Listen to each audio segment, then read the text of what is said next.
Dai-me a castidade e a continência, mas não agora. Você ouviu isso? É a frase do homem que viria a ser o maior gênio da Igreja Católica, o pensador que moldou a civilização ocidental, e um dos santos mais importantes de todos os tempos. Mas essa confissão, carregada de ironia e desespero, não saiu da boca de um homem santo, e sim de um jovem viciado, ardente e profundamente perdido. Estamos falando de Aurélio Agostinho, o playboy intelectual de Cartago. Antes de ser o doutor da graça, Agostinho foi o mestre da retórica, o seguidor de seitas esquisitas e um escravo dos próprios prazeres. Ele viveu uma vida de erros dramáticos, que nos ensinam mais do que 1000 sermões. Neste mergulho profundo, você vai entender como a filosofia, o maniqueísmo e, principalmente, as lágrimas insistentes de uma mãe, transformaram um pecador obstinado no bispo de Hipona. Prepare-se para a conversão mais épica e dramática que a história já registrou. Esqueça a imagem do velho sábio de túnica. Para entender Santo Agostinho, temos que voltar a Tagaste, no ano de 354, e conhecer o jovem Aurélio Agostinho, um garoto de família de classe média, com um apetite insaciável por conhecimento e por prazer. O pai, Patrício, era pagão e ambicioso, querendo que o filho fosse bem-sucedido na retórica, a profissão que era a porta para o poder em Roma. A mãe, Mônica, já uma figura central na nossa história, era uma cristã devota que via com pavor o caminho que o filho estava tomando. Agostinho era um prodígio. O seu intelecto era uma fornalha, mas o seu coração era uma selva. Ele próprio admitiu que, quando criança, desejava mais as paixões do que a verdade. A sua juventude em Cartago foi marcada por uma entrega total à vida mundana. Ele se lançou em romances ardentes e paixões desenfreadas. Ele não queria apenas viver, ele queria experimentar a vida no limite. E disso nasceu a sua união com uma mulher que a história quase esqueceu. Durante 15 anos, Agostinho manteve uma relação com uma concubina, uma união de conveniência e paixão da qual nasceu o seu amado filho, Adeodato, um nome que significa dado por Deus, e uma ironia cruel para um homem que estava correndo para longe de Deus. O detalhe importante aqui é que Agostinho não se sentia mal por essas paixões, ele se sentia incompleto se não as tivesse. Ele escreve em As Confissões: "Eu amava a ruína em mim." Ele procurava o amor e a alegria nos lugares errados, apenas encontrando uma miséria crescente disfarçada de felicidade. Este desejo de excessos o levou ao seu ato mais famoso da juventude, um que ele lamentou a vida inteira, o infame roubo das peras. Não era a necessidade que o motivava, pois ele tinha pomares em casa. O roubo foi feito por pura maldade, pelo prazer de violar uma regra, pela adrenalina de compartilhar um pecado inútil com amigos. Para Agostinho, esse ato se tornou o símbolo de como o ser humano pode amar o pecado pelo pecado, o ato de rebeldia que não tem lucro, apenas o sabor da destruição. Em meio a essa vida de prazer, a sua mente brilhante despertou. Foi a leitura de Cícero, mais especificamente a obra Hortêncio, hoje perdida, que acendeu nele o fogo da filosofia e a busca pela verdade.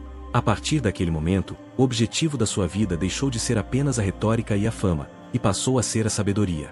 Mas a sabedoria que Agostinho encontrou foi a mais perigosa para ele, o maniqueísmo. Atraído pela lógica simplista de que o universo era uma eterna batalha entre o Deus do bem, espírito, e o Deus do mal, matéria, essa seita parecia dar resposta aos seus dilemas. Afinal, se ele pecava, não era culpa dele, mas do mal que estava na matéria do seu corpo. O maniqueísmo era a desculpa perfeita para sua juventude desregrada, um refúgio intelectual que o permitia continuar na luxúria, enquanto se considerava um buscador espiritual. Agostinho não era apenas um seguidor, ele se tornou um fervoroso apologista e professor do maniqueísmo. Ele estava agora duplamente perdido, no corpo e na mente. E Mônica, a mãe, assistia a tudo com o coração em pedaços. O seu intelecto o levou para um caminho, a sua carne, para outro. Ele estava no auge da sua carreira, mas no fundo de um poço espiritual.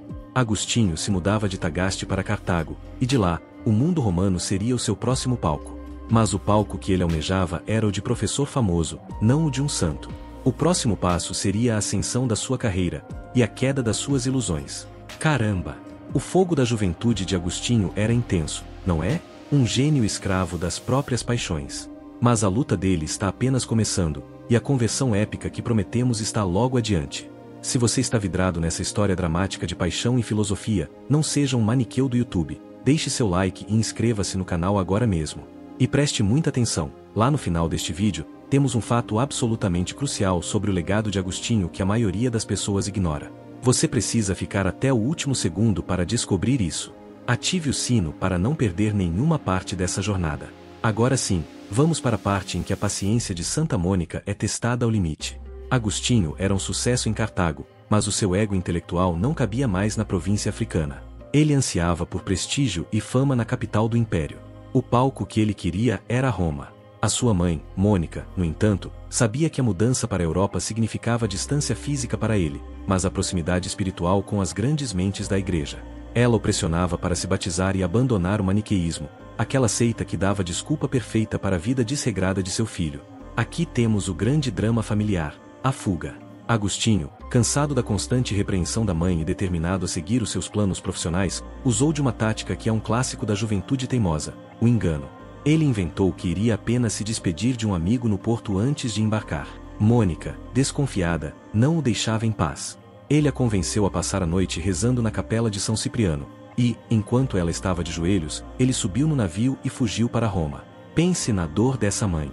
Ela se dedicava em oração, enquanto o filho, literalmente, arpava para longe de Deus. Mônica, quando descobriu o ardil, desabou. Mas essa não era uma mãe comum. Ela não desistiu. Pelo contrário, ela o seguiu. Mônica, com uma fé inabalável, embarcou para a Europa, confiante de que o filho de tantas lágrimas não podia se perder. A tenacidade dessa mulher é o motor invisível de toda a história de Agostinho. A maior prova de amor de uma mãe? Enganar o próprio filho para salvá-lo. Em Roma, as coisas não foram como Agostinho esperava. Ele conseguiu a vaga de professor, mas os seus alunos romanos eram espertalhões e caloteiros, fugindo sem pagar as mensalidades. A fama que ele buscava se transformou em frustração profissional. O destino, no entanto, tinha outros planos. Graças às suas conexões maniqueístas, ele conseguiu um posto ainda mais prestigiado, que exigia uma mudança para Milão, professor de retórica na corte imperial. Milão era a capital política do Ocidente e o lar de um gigante espiritual, Santo Ambrósio, o bispo da cidade. Este foi o ponto de inflexão fatal para sua fé maniqueísta. Em Milão, Agostinho começou a frequentar as pregações de Ambrósio, mas não por interesse religioso, e sim por curiosidade profissional. Ele queria ver a técnica de oratória do bispo famoso. No entanto, Ambrósio era mais do que um retórico brilhante, ele era um profundo conhecedor das Escrituras. Ele ensinava que os textos bíblicos, que Agostinho sempre desprezara por serem rudes e simples demais, deveriam ser lidos alegoricamente, e não apenas literalmente. Essa simples mudança de perspectiva arrasou a base do maniqueísmo de Agostinho. O maniqueísmo o havia atraído pela sua simplicidade lógica. Agora, Ambrósio revelava a complexidade e a profundidade insuspeitada do cristianismo. O chão intelectual de Agostinho começou a ruir. Ele percebeu que o maniqueísmo era superficial e que os seus líderes, os eleitos, eram vazios. Ele esperava encontrar o grande líder Fausto de Milevo, mas se deparou com um homem eloquente, mas intelectualmente fraco. A desilusão foi total. Agostinho não estava pronto para se tornar católico, mas estava completamente pronto para deixar de ser maniqueu. Ele se tornou um cético, flutuando sem âncora intelectual. Mas, agora, tinha uma nova inquilina em Milão, sua mãe, Mônica, que havia chegado para continuar a sua guerra espiritual. Ela já não tinha medo da distância, pois sabia que estava onde Deus a havia chamado. A crise final estava prestes a começar, e envolveria o último obstáculo de Agostinho, a sua luxúria. Agostinho estava em um limbo. Intelectualmente, ele havia abandonado o maniqueísmo, e o ceticismo era sua nova, e fria, casa. Mas Santo Ambrósio e o convívio com Mônica estavam, lentamente, plantando as sementes da verdade cristã em sua mente. Ele começou a se aproximar do neoplatonismo, uma filosofia que lhe serviu de ponte para entender um Deus que era puro espírito e que não estava atado à matéria, destruindo de vez a lógica dualista maniqueísta. A mente estava quase convencida, mas o corpo se recusava a seguir. A grande batalha de Agostinho não era mais com uma doutrina, mas com a sua própria vontade. Ele sabia que o cristianismo exigia a castidade e a continência. E isso era, para ele, um muro intransponível. Agostinho tinha uma concubina de longa data, com quem tinha um filho, Adeodato, e a paixão era um hábito enraizado. É neste período que ele profere a famosa súplica desesperada, que usamos no início do vídeo: dai-me a castidade e a continência, mas não agora. Por que não agora? Porque ele gostava da sua corrente. Ele temia a liberdade. Ele via a castidade como uma perda, e não como um ganho. Em suas próprias palavras, ele descreve a luxúria como uma amante que sussurrava: vais nos deixar? E a partir de amanhã, este prazer já não te será lícito para sempre. O pecado não era apenas um ato, era uma tirania que ele amava. O drama atingiu o auge quando Mônica, incansável, conseguiu arranjar um casamento para o filho com uma moça de boa família. Pela pressão social e pela perspectiva de ascensão, Agostinho concordou em se casar. No entanto, para que o casamento fosse possível, ele teve que se separar da mãe de Adeodato, sua concubina, a mulher com quem viveu por 15 anos. Este foi um momento de dor lancinante. A mulher foi enviada de volta para a África, deixando para trás o seu filho e o homem que amava. Agostinho descreveu a separação como uma ferida aberta no seu coração. Mas, ao invés de usar o tempo de 2 anos que lhe foi imposto para esperar a noiva crescer, Agostinho, incapaz de ficar sozinho, arranjou outra concubina. A sua escravidão ao prazer era de tal ordem que ele precisava de um substituto imediato. Ele estava, literalmente, trocando de corrente. O seu grupo de amigos, intelectuais como ele, partilhava o mesmo banquete de dúvidas. Eles debatiam filosofia, religião e, principalmente, a incapacidade de mudar de vida. Havia uma profunda admiração pela vida cristã, mas uma total paralisia da vontade. Um dia, Ponciano, um amigo e oficial de alta patente, visitou Agostinho e lhe contou histórias de monges no Egito que abandonavam tudo por Cristo. O relato o atingiu como um raio. Agostinho percebeu que homens menos intelectuais que ele conseguiam o que ele, o grande filósofo, não conseguia: dizer sim a Deus. A sua vaidade foi esmagada pela humildade daqueles monges anônimos. Ele se levantou, tomado por uma fúria e vergonha terríveis, e gritou com o amigo Alípio. Ele correu para o jardim, sozinho, incapaz de suportar o peso da sua hipocrisia. A crise final estava instaurada. O corpo estava em pedaços e a mente estava em guerra. Aquele era o momento decisivo. O ano é 386. Agostinho está no fundo do poço, no jardim da casa em Milão. A crise é total. A vergonha de não conseguir viver o que a sua mente reconhecia como verdade o consumia. Ele fugiu de seu amigo Alípio e se atirou debaixo de uma figueira, chorando compulsivamente, gritando a Deus. Agostinho estava cansado da guerra interna. Ele não queria mais a concupiscência, ele queria a paz. É nesse momento de total rendição que a providência age de forma espetacular. Enquanto chorava, ele ouviu uma voz de criança vinda da casa vizinha, cantando uma frase simples e repetitiva, usada em jogos: tole, lege. Tole, lege. Em latim, toma e lê. Toma e lê. Agostinho, que havia passado a vida estudando a retórica e as complexidades dos filósofos, interpretou aquilo como uma ordem divina. Ele se levantou, limpou as lágrimas, e voltou correndo para onde havia deixado o livro de cartas de São Paulo, que seu amigo Alípio estava lendo. Ele abriu o livro ao acaso, e os seus olhos caíram sobre o versículo exato que encerrava o seu tormento. Era a passagem da carta aos Romanos, capítulo 13. Nada de orgias e bebedeiras, nada de devassidão e libertinagem, nada de rixas e ciúmes. Mas revesti-vos do Senhor Jesus Cristo, e não vos preocupeis em satisfazer os desejos da carne. O impacto foi instantâneo e estrondoso. Agostinho não precisou ler mais nada. A luz da certeza e da paz inundou a sua alma. A frase era o diagnóstico e a cura para todos os seus problemas de vontade. A luxúria e a indecisão se desintegraram. O não agora se transformou em um agora resoluto. A escravidão se transformou em liberdade. O primeiro a saber foi Alípio, seu amigo, que também se converteu naquele momento lendo o versículo seguinte. O segundo foi, claro, Santa Mônica. Mônica, que havia chorado e rezado por décadas, recebeu a notícia da conversão do filho com uma alegria indescritível. O bispo Ambrósio havia dito a ela: é impossível que se perca o filho de tantas lágrimas. E a profecia se cumpriu. A conversão foi seguida pelo batismo na Páscoa de 387, pelas mãos de Santo Ambrósio. Agostinho foi batizado junto com seu filho, Adeodato. Foi a celebração de uma família que, finalmente, se unia em Cristo. A partir desse momento, Agostinho abandonou a retórica, a ambição e as riquezas. O seu foco seria a verdade. Junto com Mônica e Adeodato, eles embarcaram de volta para a África. Mas a jornada teve um ponto final melancólico em Ostia, perto de Roma.